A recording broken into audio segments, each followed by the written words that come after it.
Good morning, everyone out there that is watching, the one or two of you that are actually viewing constantly. Thank you. Today on the menu, we got a little bit of a push day. Just some bench press, heavy reps. Then after that, some skull crushers or tricep extension, depending which one's available, because you never know on these off days, these summer days where you got kids coming out of school. But luckily, school's starting back up again, Gym's gonna be open back in the mornings. Happy days are coming.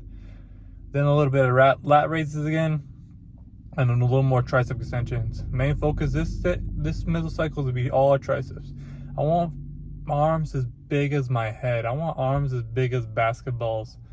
I want to flex so hard that all my shirts don't fit anymore. Because right now it's mostly just my chest that are popping out instead of my arms, which is not a good thing to have. But besides that, this is the second week. We're gonna get closer to failure.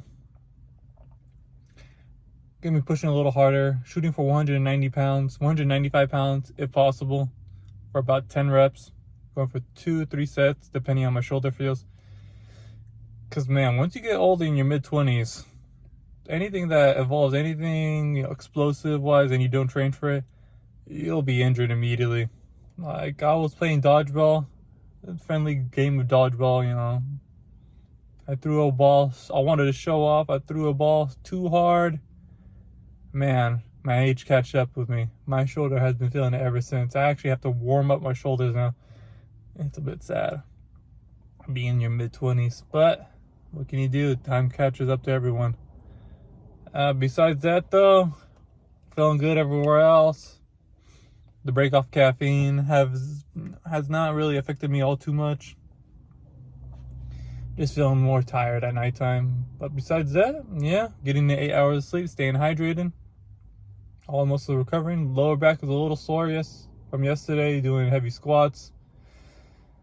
Might lay back off the RDLs. Like I just don't think I'm properly built for it mechanically wise, unless I adjust it so much it doesn't become the proper RDL anymore. I might as well just do leg extensions, because this lower back pain is no bueno. But besides that, yeah, let's just jump into it. Heavy benching, starting off. Might warm up for 5 minutes on the treadmill. Who knows? Let's do it.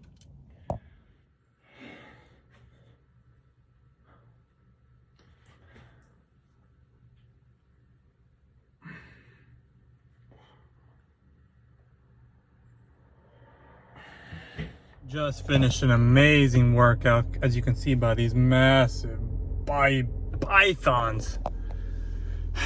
Yeah, felt all right today. The lack of caffeine did hit me a little bit. The bench press went smoothly. Hit my goal of 9 reps. The cable machines were all taken up, so I had to use a bit of alterations. So I went for the skull crushers instead of the tricep extension. And then I went for dips instead of the overhead triceps extension. But besides that, everything went smoothly.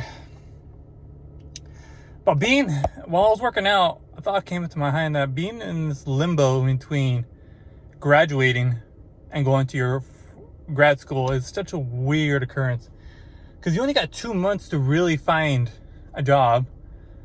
And you don't want to find a job that can, impact your career, such as working as a personal trainer, which is part of my degree, working as a personal trainer, because if you quit that job 2 months early, it's going to look bad if you want to apply for that job in the future for this work in the same company. Like, let's say I wanted to work at 24 Hour Fitness as a personal trainer, but I'm only going to be it for 2 months, right? It's going to look bad if I just leave for 2 months and then go straight to grad school. And I don't want to be like, leaving a bad impression. So it's leaving me for 2 options: working for a retail store or working for a fast food, really, like going back to old high school days. And I need to find a job, because grad school ain't cheap. And of course I picked the most expensive state to live in, and being born in. I didn't choose to be born here. God, when I would have chose somewhere else. Being born in California. most expensive state in the US, with prices for just a room, right? Mind you, I'm looking for rooms. $1,300 a piece for just a room.